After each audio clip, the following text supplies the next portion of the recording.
Значи, покрај балансерот и законот за употреба на јазиците беше еден од предметите кој беше политички експлоатиран, беше политизиран, етнизиран и злоупотребуван за политички цели. Тој предмет го следеше малце и лоша судбина. Значи, првата подготвителна седница беше одложена поради настанот во Окочани.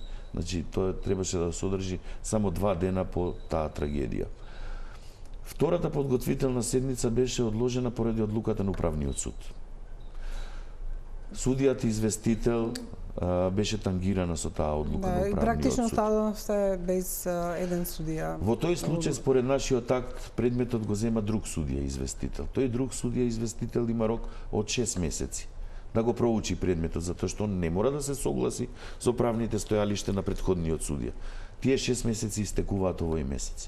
До крајов на месецов на работен состанок на судот ќе побарам од судијата известител дали е готов со предметот, дали ќе побарам дури и дали повторно остануваме на заклучокот да одиме на подготвителна, зашто верувајте ми, мене ми е веќе незгодно по трет пат да канам представници од Венецијанската комисија, од Европскиот суд за човекови права, а веќе амикус курие брифот го имаме добиено од Венецијанската комисија.